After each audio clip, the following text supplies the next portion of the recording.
అదే RTV app వార్తల్ని క్షణాల్లో చదివే అవకాశం ఉంటుంది. ఒక న్యూస్ పేపర్, ఒక టెలివిజన్ ఛానల్ మీ చేతుల్లో ఎప్పుడూ ఉంటాయి. శ్రీరామనవమి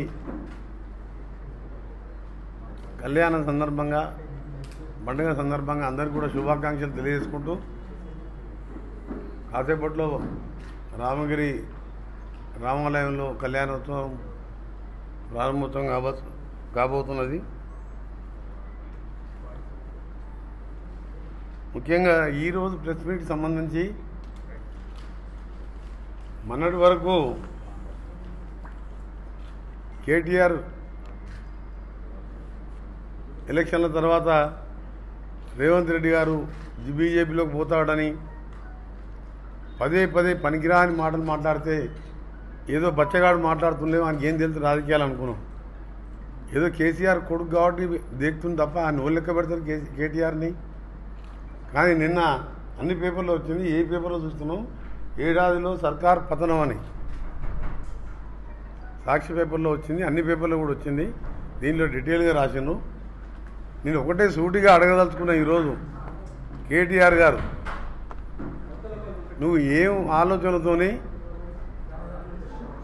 ఆ విధంగా మాట్లాడినావో, 10 సంవత్సరాలు ముఖ్యమంత్రిగా ఉండి కేసీఆర్ గారు 10 సంవత్సరాలు ముఖ్యమంత్రిగా పనిచేసి అంతకుముందు 4-5 సార్లు ఎమ్మెల్యేగా ఉండి, మంత్రిగా ఉండి, డిప్యూటీ స్పీకర్గా ఉండి ఏందా పనికిరాని మాటలు. పూర్తి మెజార్టీతో ఈరోజు ప్రజాస్వామ్యబద్ధంగా 64 మంది ఎమ్మెల్యేలతో ఈరోజు కాంగ్రెస్ ప్రభుత్వం ఏర్పాటు చేయి మేము ఇచ్చిన గ్యారంటీలు అమలు చేస్తూ ఈలోడ ఎలక్షన్లు కోడొచ్చిన సందర్భంగా మేము అనుకున్న రైతు బంధు కానీ అది కానీ కొన్ని ఆలస్యం అయితే దాన్ని కూడా ఆగస్టులోపు ఏకకాలంలో 2 లక్షల రుణమాఫీ చేయాలని, ఇంకో ఎన్నో సంక్షేమ కార్యక్రమాలు, సంక్షేమంతో పాటు మన నల్గొండకు ఒక శనిలాగా పడ్డ మూసి అనే ఒక ప్రపంచంలోనే ఎంతో కాలుష్యమైన రివర్ అది. హైదరాబాద్ డ్రైనేజు, ఇండస్ట్రీస్ వేస్టేజు ఇవన్నీ కూడా వచ్చి హైదరాబాద్, రంగారెడ్డి జిల్లాతో పాటు నల్గొండ జిల్లా జీవితాలను నాశనం చేసే మూసి మీద ప్రక్షాళనతో దాదాపు 50,000 కోట్లతో డిపిఆర్ తయారు చేసి ఇవాళ ముఖ్యమంత్రి గారు ప్రతిరోజు ఎక్కడ మాట్లాడినా, గతంలో ఎంపీగా నేను పార్లమెంట్లో మాట్లాడినా మూసి ప్రక్షాళన గురించి మాట్లాడుతూ ఇంకా ఎన్నో సంక్షేమ కార్యక్రమాలు, ఎస్ఎల్పి సొరంగం నువ్వు కుర్చేసుకొని కూర్చుంటా అంటే దాన్ని అక్కడనే పెట్టి ఇవాళ కరువు వచ్చి జగన్మోహన్ రెడ్డి నువ్వు ఇద్దరు కుట్రబన్ని మొత్తం కూడా మా కృష్ణా జలాలు రాయలసీమకు అప్పచెప్తే ఇవాళ నువ్వు ముఖ్యమంత్రిగా ఉన్నప్పుడు కరువు వచ్చి, నువ్వు చేసిన పాపాలకు కరువు వచ్చి, నీ బిడ్డ చేసిన, నీ కొడుకు చేసిన మోసాలకు అవినీతి కరువు వచ్చి దేవుడు కోపడి ఆ కరువులో కూడా ఇవాళ మేము ప్రజలకు అందుబాటులో ఉంటూ ప్రజలకు, మహిళలకు ఎప్పుడైనా ఉచితంగా బస్సులో ఎక్కియాలన్నా దాదాపు 35 కోట్ల మంది ప్రయాణం చేసిండు. 500కి గ్యాస్ సిలిండర్ ఇచ్చే కార్యక్రమం కానీ, 200 రూపాయల యూనిట్లకు 0 బిల్లు మననే మీరు చూసి మార్చికెళ్ళి ఎవరు బిల్లు కడతలేరు. ఇలాంటి ఎన్నో కార్యక్రమాలు మేము చెప్పిన కార్యక్రమాలు చేసుకుంటూ పోతూ నువ్వు 1,00,000 రూపాయలు రుణమాఫీ అని చెప్పి 10 ఏళ్ళకెళ్ళి 10 వాయిదాల పద్ధతిలో ఇస్తే బ్యాంకుని వడ్డీకే సరిపోలే. ఇలాంటి సమయంలో ఏకకాలంలో నువ్వు చేసిన అప్పులు 7 లక్షల కోట్ల వడ్డీ కట్టడంతో పాటు 38,000 కోట్ల బకాయిలు పెట్టిపోయినాం. కాంట్రాక్టర్లు కానీ, ఉద్యోగులకు కానీ, ఉద్యోగుల జీతాలు కూడా ఎప్పుడు 1వ తారీఖు 2019కి 1వ తారీఖు ఎప్పుడు ఇవ్వలేదు ఉద్యోగులకు, పెన్షనర్స్కు. మేము గత 2 మాసాలుగా 1వ తారీఖు ఇస్తున్నాం. నువ్వు పీఆర్సీ ఇయ్యక 5% వాళ్ళకి ఇచ్చి వాళ్ళని ఇన్సల్ట్ చేసినావు. ఈ విధంగా అన్ని వర్గాలను మోసం చేసి దళితులు ముఖ్యమంత్రి అని చెప్పి, లేకపోతే నా మెడ తీసి నరుక్కుంటా అని చెప్పినాం. అన్నప్పుడు గవర్నమెంట్ వచ్చినా మొదటిసారి ఇవ్వలే, రెండోసారి ఇవ్వలే. మేము ఎప్పుడైనా నీ తల కావాలని అడిగినామా? దళితులు వచ్చి ఎప్పుడైనా నీ తల నరికిందా? మేము చెప్పిన మాట ప్రకారం మాట మీద పోతున్నాం. కొద్దిగా వెనక ముందు అయినా అన్నీ అమలు చేయాలనే ఉద్దేశంతో ఇవాళ మా ముఖ్యమంత్రి గారు, మేము మినిస్టర్స్ ఒక టీం వర్క్గా చేసుకుంటూ ఫస్ట్ గవర్నమెంట్ పరంగా ఎక్కడెక్కడ దోపిడీ జరిగింది, అన్నిటికంటే పెద్దగా ఫోన్ ట్యాపింగ్ అని చెప్పి కనీసం ఈరోజు వేల మంది ఫోన్ ట్యాపింగ్ చేసి భార్యాభర్తలు ఇంట్లో మాట్లాడుకునేవి కూడా ఇని ప్రణీత్ రావు, ప్రభాకర్ రావు, రాధాకృష్ణారావు, వేణుగోపాలరావు, ప్రభాకర్ రావు అంతా నీ చుట్టాలను పెట్టుకొని దేశంలో ఎక్కడ లేని విధంగా దరిద్రమైన పాలన అందించి ఈరోజు నిన్న నువ్వు మాట్లాడితే నిజంగా ఎంత కోపం వస్తుందంటే ఎన్నికైన ప్రభుత్వాన్ని ఏడాదిలో పతనం అవుతుందా? మాటలు మాట్లాడి దళితులకు 3 ఎకరాలు ఇస్తా అని ముఖ్యమంత్రి చేస్తానని మోసం చేసి ఇవాళ మా గవర్నమెంట్ జోలికి వస్తావు బిడ్డ. నీ సంగతి చెప్తాను. నువ్వైతే మళ్ళాసారి ఆ మాట మాట్లాడితే మేము భూమి ఇచ్చి కట్టిన నీ టీఆర్ఎస్ పార్టీ ఆఫీస్ కూడా పునాదులతో సహా లేపేస్తాను. మళ్ళాసారి మీరు మాట్లాడితే మేము తలుచుకుంటే ఇప్పటికే నీ దగ్గర 30 మంది ఎమ్మెల్యేలు మా దాంట్లోకి వస్తుండే. మేము వస్తానన్నా వద్దంటున్నాం. వాళ్ళు బలవంతంగా కొందరు వస్తున్నారు మేము సపోర్ట్ చేస్తామని అభివృద్ధి కోసమని. నీలాగా చేయదలుచుకుంటే ఇవాళ 9 మంది కూడా మిగిలిపోతుంది నీ దగ్గర. అందుకనే సీరియస్ వార్నింగ్ ఇస్తున్నాం. ఇవాళ ఒక సీనియర్ మినిస్టర్గా నువ్వు ఒక మాట అన్నావు, మాకు సర్వే రిపోర్ట్లు ఉన్నాయి, కాంగ్రెస్ పార్టీకి 2 సీట్లు కూడా వస్తలేవు. నారాయణపేటలో రేవంత్ రెడ్డి గారు ముఖ్యమంత్రి గారు ముఖం చూస్తే అర్థమైపోయింది. ఇంకేమో అన్నాడు దాన్ని, ఈ లిల్లీపిట్ గారు ఏమంటున్నాడు కదా, లిల్లిపుట్టు కాదు ముఖ్యమంత్రి గారు అన్నాడు.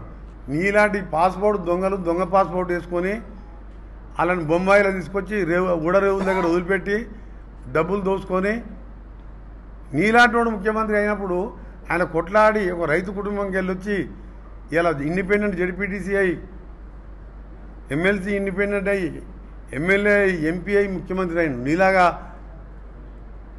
చిల్లర దందాలు చేయలే. ఒక ముఖ్యమంత్రిని పట్టుకొని లిల్లిపిట్ అని చెప్పి ఇష్టం ఉన్నట్టు మాట్లాడుతున్నావు. నాకు డౌట్ ఏంటంటే ఆయనకు ఒక్క మెదక్ సీటు వస్తుందని అనుకుంటు కానీ అది కూడా వస్తలేదు. ఒక్క సీటు తెచ్చుకో కేసీఆర్, నీకు ఛాలెంజ్ చేస్తున్నాను నేను. ఒక్క సీటు ఎన్ని డబ్బులు కుమ్మరించి వెంకటరామరెడ్డి పెట్టి 1000 కోట్లు పెట్టినా నువ్వు మెదక్ కూడా గెలుస్తలేవు. మాకు ఉన్నది పోటీ బీజేపీకి మధ్యలోనే. బీజేపీ కూడా పెద్ద మేనిఫెస్టో ఇచ్చిండు. 10 ఏళ్ళు ఉన్నది. 10 ఏళ్ళలో మోడీ ఏం చేయలేదు, మళ్ళీ మేనిఫెస్టో రిలీజ్ చేసిండు. 15 నెలలు ప్రతి అకౌంట్లో 15 లక్షలు వేస్తున్నాడు. సంవత్సరానికి 2 కోట్ల ఉద్యోగాలు అన్నాడు. ఎవరు లేదు. కాంగ్రెస్ పార్టీ ఆ రోజు ఉపాధి హామీ లాంటి పథకాలు పెట్టి ఆ రోజు ఏకకాలంలో రుణమాఫీ చేసిన మన్మోహన్ సింగ్ గారు 70,000 కోట్లు అంటే ఇవాళ 7 లక్షల కోట్లతో సమానం. 2005లో చేస్తే ఒక్కొక్క రైతుకు 1,00,000, 2 లక్షలు, 5 లక్షలు, 10 లక్షలు కూడా ఏకకాలంలో మాఫీ అయినాయి. అలాంటి చరిత్ర ఉన్న పార్టీ, తెలంగాణ ఇచ్చిన పార్టీ. దీన్ని నువ్వేం చేయలేవు. నువ్వు అనుకుంటున్నావు కేసీఆర్, ఇవాళ నీ పని అయిపోయింది. కాకపోతే ఏంటంటే నిన్ను చూస్తే జాలే చూస్తుంది, నీ కుటుంబాన్ని చూస్తే. బిడ్డని ఇవాళ కటకాలలో పోలీసుల మధ్యలో జైల్లో ఉండి, తిహార్ జైల్లో ఉండి నువ్వు చేసిన మోసాలకు, ఆమె చేసిన మోసాలకు, అవినీతికి జైల్లో ఉండి ఇంకా ఇలాంటి మాటలు ఇంకా బుద్ధి రాదా నీకు?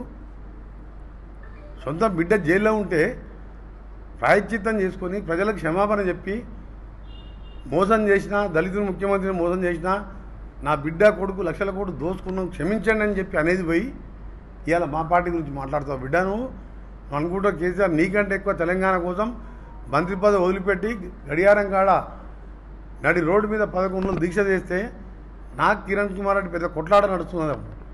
ఆయన ఉస్మానియా సూపరింటెండెంట్ ఒకటే మాట చెప్పిండు, ఇంకొక రోజు ఎక్కువ రోజు ఉంటే కోమాలకు పోతున్నాను చెప్పి. అయినా భయపడలే.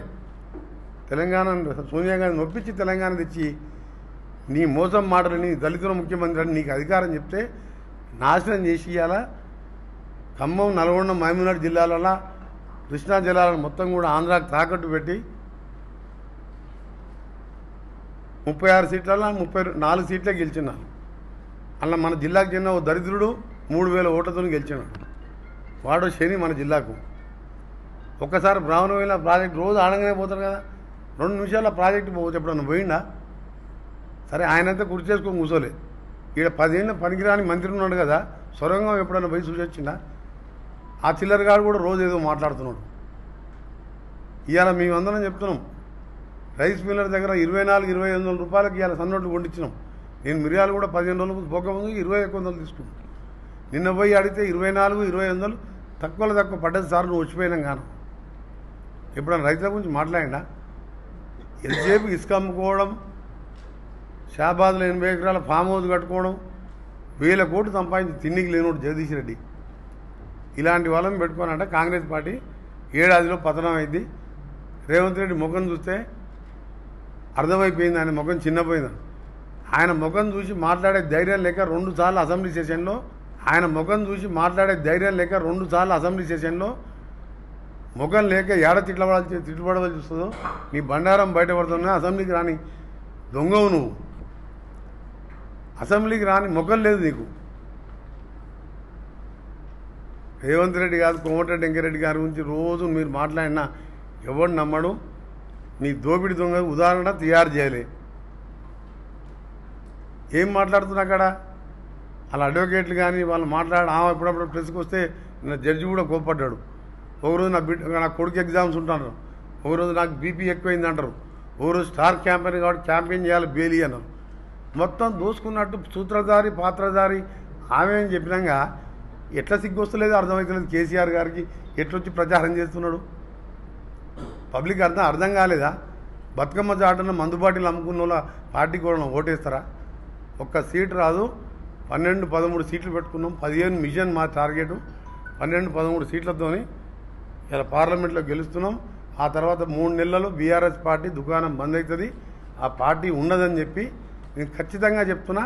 ఆయన అట్లా మాట్లాడుతుంది కాబట్టి వాళ్ళు ఏం కుట్రలు చేస్తున్నాం మాకు తెలిసిపోద్ది. దానికి డబల్ కుట్రలు చేస్తాం. కుట్రలు చేయం మేము చేసే పనులు చూసే వస్తారు వాళ్ళు. నీ పార్టీని బొంద పెట్టేది ఖాయం. నువ్వు చూసుకో, నువ్వు రేపటికెళ్ళి కోమటిరెడ్డి వెంకరెడ్డి ఏందో తెలుస్తుంది. నువ్వు మాట్లాడినావు కదా మాటలు. నల్గొండను ముంచి మా ఏఎంఆర్పి నీళ్ళు రాకుండా కనీసం లైనింగ్ చేయకుండా ఇంకా ముఖం లేకుండా మాట్లాడుతున్నాడు. మన సూర్యాంపేటకు వచ్చిండు, మన అంతకుముందు నల్గొండకు వచ్చిండు, ముషంపల్లికి పోయిండు. 10 ఏళ్ళ కింద ఆ నాయన ముషంపల్లి 10 సార్లు వస్తాడు. పదవి దిగ్గిపోయి ఇంట్లో కూర్చొని ఏడ్చుకుంటా అలా కొడుకుని పంపించింది ముఖం లేక. సొరంగం పూర్తి చేస్తే ఇవాళ బ్రహ్మాండంగా ఉంటుండే కదా మా జిల్లా. అందుకనే మీ అందరి ద్వారా ఒకటే కేసీఆర్కి చెప్పదలుచుకున్నాం. దాని కిందనే మళ్ళీ ఆయన కూడా ఇచ్చాను. రేవంత్ ఖచ్చితంగా బీజేపీకి పోతున్నాడు. ఈ మెంటల్ అయింది ఆయన కొడుకులకు, తండ్రి కొడుకులకు, ఆ బామ్మర్దికి కొంచెం కూడా ఆ కవిత జైల్లోకి పోయేసరికి మెంటల్ అయింది. ఎట్లా 2 ఏళ్ళు బెయిల్ రాదు, మేము కూడా పోతాం ఫోన్ ట్యాపింగ్లా, కాళేశ్వరంలా, యాదాద్రిలా. మనోడు కూడా పోతాడు. మన జిల్లా వాడు కూడా అందులో లోపలికి బెయిల్ వచ్చేది ఉన్నది. 50,000 కోట్లకు పెంచింది దాన్ని. 29,000 కోట్లకు నామినేషన్ మీద BHLకి ఇచ్చిండు. అది ఇస్తానికి వీలు లేదు. 5 లక్షల కంటే ఎక్కువ టెండర్ పెట్టాలి. పెద్ద స్కామ్ అది. ఎల్ నరసింహారెడ్డి హైకోర్టు మాజీ ప్రధాన న్యాయమూర్తి గారు ఎంక్వైరీ చేస్తూ నోటీసులు ఇస్తున్నారు. అందుకనే చెప్తున్నాం, కాంగ్రెస్ పార్టీ గురించి మాట్లాడినా మరొకసారి మర్యాద దక్కదని చెప్పి మేము తలుచుకుంటే నీ దగ్గర అయ్యాల 7-8 మంది ఎంపీలకు పోయి సగం మంది మా దాంట్లకు సగం బీజేపీలకు పోయి ఎంపీ టికెట్ తెచ్చుకున్నాం. నీ క్యాండిడేట్లకే దిక్కు లేదు. ఆయనకంట సీట్లు వస్తాయంట, మాకు 1-2 వస్తాయంట. నవ్వు వస్తుంది పొద్దున ఆయన స్టేట్మెంట్ చూస్తుండే. అందుకనే మరొకసారి కేసీఆర్ గారికి చెప్తున్నాం, నీ బిడ్డని బెయిల్ తెచ్చుకునే ఉపాయం చేసి ఈలో కూడా నువ్వు నీ కొడుకు జైలుకి పోతే మా ముఖ్యమంత్రి గారు చెప్పినట్టు డబుల్ బెడ్రూమ్ అనుకున్నాం ఒకటి చెల్లపల్లి జైల్లో కడదామంటే అది సరిపోనట్టుంది. ఎందుకంటే ఈ రావులందరూ పోతట్టున్నారు. ప్రభాకర్ రావు నుంచి మొదలు పెడితే తారక రామ దాదాక ఎన్ని డబుల్ బెడ్రూమ్ కట్టాలి, చెర్లపల్లి గుని కట్టాలి. మరిన్ని వీడియోస్ కోసం ఛానల్ ని సబ్స్క్రైబ్ చేయండి. లేటెస్ట్ అప్డేట్స్ కోసం వాట్సాప్ ఛానల్ ని ఫాలో చేయండి. అండ్ లింక్ డిస్క్రిప్షన్ లో ఉంది.